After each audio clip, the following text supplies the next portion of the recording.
हमारे demat account में कुछ एक ऐसे भी शेयर होते हैं जिसमें ना तो ट्रेडिंग होती है, ना ही यहाँ पे ऑर्डर हम लगा सकते हैं। कहने का मतलब ये है कि ना तो हम यहाँ पे शेयर को बेच सकते हैं और ना ही खरीद सकते हैं, लेकिन हमारे पोर्टफोलियो में ये शेयर दिखाई देते रहते हैं। लेकिन ऐसा क्यों होता है, क्या वजह होती है कि हम शेयर में ट्रेडिंग नहीं कर पाते हैं? इसी टॉपिक से रिलेटेड एक कंपनी मैं आपको बताने वाला हूँ, और इसी प्रकार की कंपनी हो सकता है आपके डीमैट अकाउंट में भी रह सकती है, या आने वाले समय में भी इस प्रकार की प्रोसेस से आपको गुजरना पड़ सकता है। तो यह वीडियो खास करके आप लोगों के लिए है, ताकि इस प्रकार की सिचुएशन जब भी आपके साथ क्रिएट हो तो आप इस सिचुएशन से बच सको और अपने पैसे की सेफ्टी कर सको। तो यहाँ पे एक केस निकल के आया था जिसका नाम है क्वालिटी लिमिटेड, जो कि डीलिस्ट हो गई है शेयर, और निवेशकों को लगता है कि क्या उनका पैसा यहाँ पे डूब गया है या क्या उन्हें पैसा वापस मिलेगा। अब मैं आपको यहाँ पे पूरी एक सच्चाई बताने वाला हूँ कि यहाँ पे क्या होने वाला है।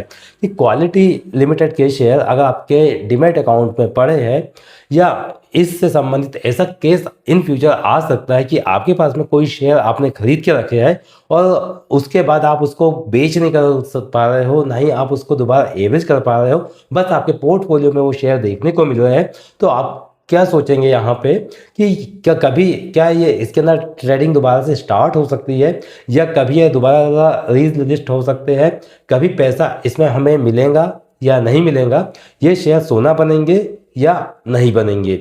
तो यह वीडियो आपके लिए है, क्योंकि आज मैं आपको यहाँ पे डेट वाइज डेट पूरे कोर्ट के ऑर्डर के साथ बताने वाला हूँ कि क्वालिटी लिमिटेड के शेयर में आखिरकार निवेशकों के साथ क्या हुआ है, और ये एक कड़वा सच है, और ये सच आपके लिए जानना बेहद ही इंपॉर्टेंट है। हो सकता है आगे ऐसी सिचुएशन आपके साथ भी हो सकती है, तो इस वीडियो को आप अंत तक के देखिए, ताकि इन फ्यूचर अगर आपके पास में कोई शेयर है और इस प्रकार की समस्या आपके साथ होती है तो आगे आपको क्या करना है, या इस प्रकार के शेयर से आपको मुनाफा मिलेगा या आपको एग्जिट करके निकल जाना है। तो दोस्तों, मैं हूं विवेक माधविया, स्वागत करता हूं आपका स्टॉक बिज में। आज हम बात करने वाले हैं क्वालिटी वॉल्स नहीं, बल्कि दूसरी कंपनी क्वालिटी लिमिटेड नहीं। यहाँ पे हम क्वालिटी वॉल्स और क्वालिटी लिमिटेड के बारे में भी डिटेल में बताने वाले हैं। एक्चुअली क्या है कि क्वालिटी लिमिटेड एक डेयरी कंपनी है, और जो हजारों निवेशक के आज भी कंफ्यूजन यहाँ पे डाला हुआ है। वो कंफ्यूजन ऐसा है, यहाँ पे मैं आपको 3 पार्ट में पूरी जानकारी बताने वाला हूँ। पार्ट 1 यहाँ पे आप समझिए कि आखिर क्वालिटी लिमिटेड क्या थी। तो क्वालिटी लिमिटेड एक डेयरी फार्म कंपनी थी जो दूध, घी, पनीर, दही, इस प्रकार का डेयरी का बिजनेस करती थी। जिसकी शुरुआत की बात करें तो सन 1992 में ये कंपनी की शुरुआत हुई, और इस कंपनी के शेयर जो है वो NSE और BSE दोनों में ही ट्रेड करते थे, यानी NSE और BSE में ये कंपनी लिस्टेड थी। अब एक एग्जांपल इस प्रकार से मानिए कि एक समय ऐसा था जब रिटेल इन्वेस्टर को लगा कि डेयरी फार्म का फ्यूचर काफ़ी अच्छा है, यानी कि एक समय डेयरी फार्म जो थी काफ़ी ज़्यादा बूम में थी, और ऐसा अक्सर कोई ना कोई थीम पे चलता है, जैसे कि EV बैटरीज का आया, IT का आया, फार्मा का आया, ये ट्रेंड होता है। इस प्रकार के डेयरी फार्म का भी एक ट्रेंड आया। उस समय लोगों को भरोसा हुआ कि हमें इस कंपनी के शेयर खरीद लेना चाहिए, क्योंकि उस समय ये बूम कर रहा था, अच्छा चल रहा था। तो और काफ़ी निवेशकों ने इसके शेयर खरीद लिए और अपने पोर्टफोलियो में भी होल्ड करके रखे। अब बात ये आती है पार्ट नंबर 2 पे, कि जब कंपनी का बिजनेस इतना अच्छा चल रहा था, कंपनी मुनाफा कमा रही थी, तो आखिर गड़बड़ी कहाँ पे हुई, क्या प्रॉब्लम हुआ यहाँ पे। तो एक्चुअली समस्या यहाँ पे जो शुरुआत हुई समस्या की, वो शुरुआत हुई एक भारी कर्जे के साथ में। कंपनी ने कर्जा लिया, कर्जा लेने के साथ यहाँ पे बैंकों से कंपनी ने हज़ारों करोड़ रुपए का कर्जा ले लिया, और कर्जे के साथ साथ यहाँ पे जो था समय पे रीपेमेंट नहीं किया। अब यहाँ पे कैश फ्लो जो हुआ वो कोलैप्स हो गया। वो इसी प्रकार से हुआ जैसे कि मान लीजिए कि आपकी मंथली EMI जो है वो आपका की मतलब कि सैलरी जो है वो आपकी सैलरी 50,000 रुपये की है, और मंथली EMI 1 लाख की आ रही है। ऐसे में क्या है कि ये ज़्यादा दिन तक के नहीं टिक पाएंगे, और वही हुआ क्वालिटी लिमिटेड के केस में, यानी कि क्वालिटी डिलीवरी फर्म के केस में यही हुआ कि यानी कि इसने कर्जा ज़्यादा ले लिया और इनकम तो उसके पास आ नहीं रही है, ऊपर से कर्जे ज़्यादा लेके चला, और जिसके कारण यहाँ पे प्रेशर बैंक के ऊपर कंपनी के ऊपर बना, यानी कि बैंक का प्रेशर कंपनी के ऊपर आया। अब यहाँ पे पार्ट नंबर 3 काफ़ी इंपॉर्टेंट है, जो आपके लिए जानना बेहद ही जरूरी है, कि यहाँ पे बात है NCLT केस और लिक्विडेशन के संबंध में। अब मामला आता है यहाँ पे सन 2018 का। 2018 में मामला NCLT में गया, और 11 जनवरी 2021 को डिस्ट्रीब्यूशन ने सीधा आदेश दे दिया, कंपनी विल बी लिक्विडेटेड। अब यहाँ पे एक शब्द आया लिक्विडेटेड। अब काफ़ी जो बिगिनर है वो समझ नहीं पाएंगे एक्चुअली लिक्विडेटेड क्या होता है, तो मैं आपको बता देता हूँ। लिक्विडेटेड का मतलब ये है कि कंपनी बंद हो गया। एसेट यहाँ पे जितने भी एसेट कंपनी के पास है वो कंपनी को एसेट अपने बेचना पड़ेगा, या एसेट आप बेच दो और जो पैसा आएगा उससे सबसे पहले आप बैंक से जो कर्जा लिया है उस कर्जे को आप पूरा करो, यानी बैंक का कर्जा जो लिया बैंक को आप पूरा पैसा दो, और बाकी लोगों को जो बचा हुआ पैसा है, यानी कि बैंक का जब पूरा हो जाएगा तो बाकी लोग जो बचते हैं उनको वो कर्जा आप वापस लौटाओ। यानी कि रिटेल इन्वेस्टर का ऑलमोस्ट जो गेम है वो खत्म ही समझो, क्योंकि रिटेल इन्वेस्टर का जो नंबर लगता है वो जो आखिरी में लगता है, यानी कि जो छोटे निवेशक होते हैं, कम पैसे वाले होते हैं, उनका नंबर जो है वो लास्ट में लगता है। अब यहाँ पे एक पार्ट में आगे और बता दूं, जो पार्ट नंबर 4 है वो आप ये समझिए कि एक्चुअली डीलिस्टिंग कब हुई।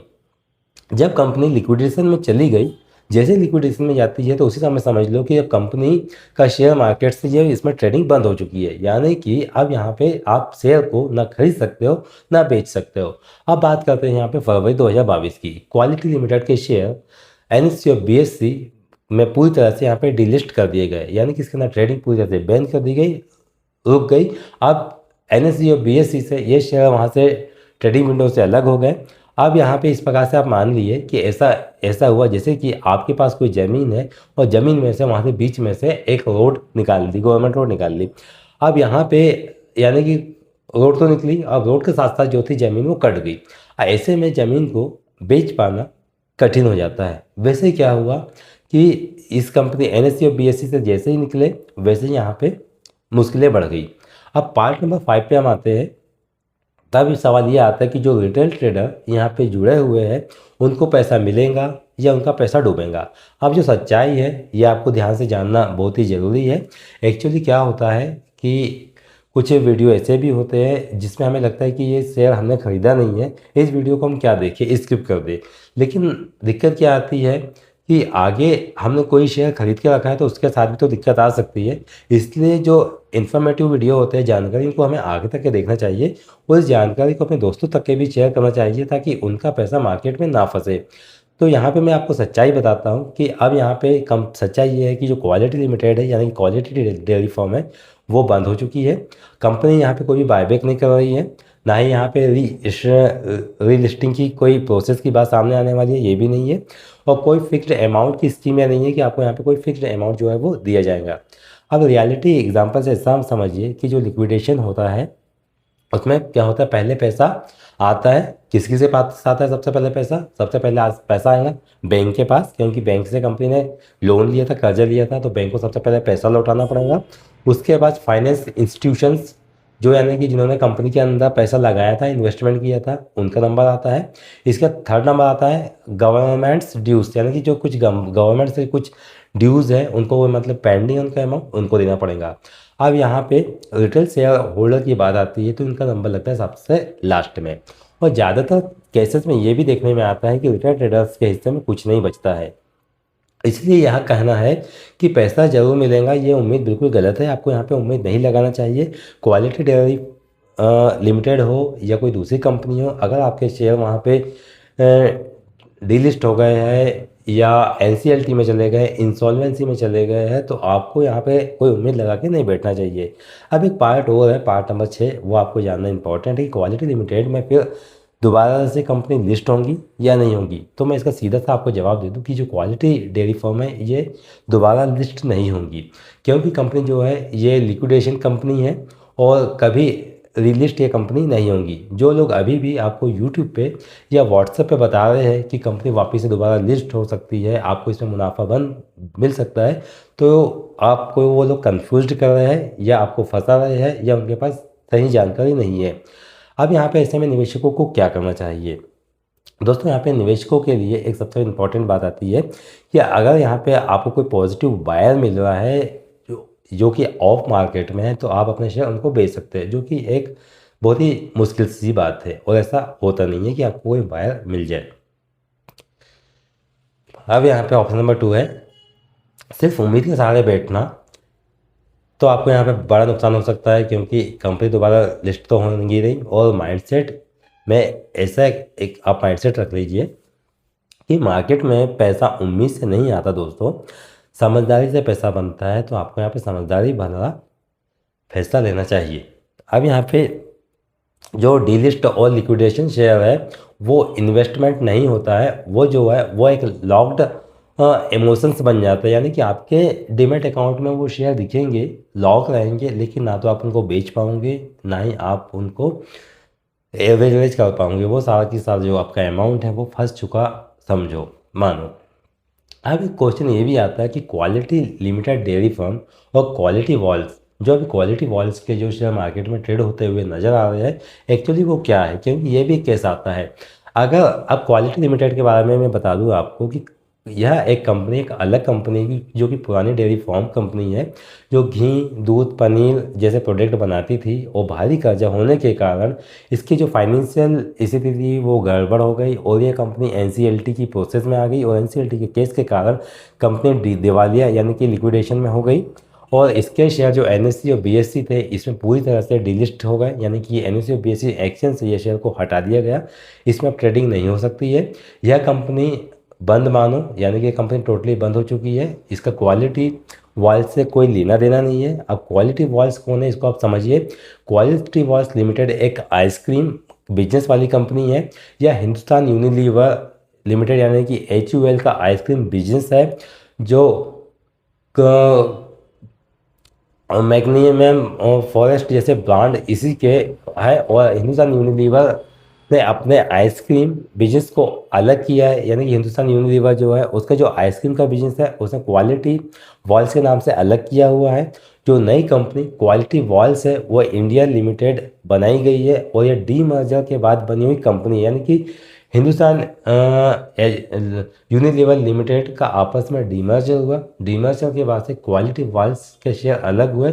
जिन लोगों का कंफ्यूज है ना कि क्वालिटी वॉल्स का शेयर है और हमारे डीमैट अकाउंट में क्वालिटी का शेयर है, हम उसको बेच नहीं पा रहे या उसमें ट्रेड नहीं कर पा रहे, लेकिन क्वालिटी लिमिटेड में शेयर में ट्रेड हो रहा है, तो उनका कन्फ्यूजन यहाँ पे क्लियर हो जाएगा कि क्वालिटी डेयरी फार्म एक अलग कंपनी है, जो कि पनीर, दूध, घी, पनीर के बिजनेस से बिलोंग करती है, और क्वालिटी वॉल जो है वो आइसक्रीम बनाने वाली कंपनी है, जो कि हिंदुस्तान यूनिलीवर से डीमर्जर होकर एक नई कंपनी बनी हुई है, वो अलग कंपनी है, और ये एक साफ़ सुथरी और चालू कंपनी है। इसके शेयर HUL के शेयर होल्डर को मिले हैं, जो कि हिंदुस्तान यूनिलीवर के पुराने शेयर होल्डर थे, उनको इस कंपनी के शेयर दिए गए थे। अब जल्द हाल में लिस्ट होने की प्रक्रिया में है यह कंपनी। और सबसे बड़ा भ्रम यह था कि क्वालिटी शब्द होने की वजह से लोग सोच रहे हैं कि क्वालिटी लिमिटेड बराबर से क्वालिटी वॉल्स बनी है, जो कि पूरी तरह से गलत है। आपको यहाँ पे क्वालिटी वॉल्स से उम्मीद नहीं रखना है, क्योंकि वो हिंदुस्तान यूनिलीवर की एक अलग एंटिटी है, अलग कंपनी है, डीमर्जर के बाद से निकली है।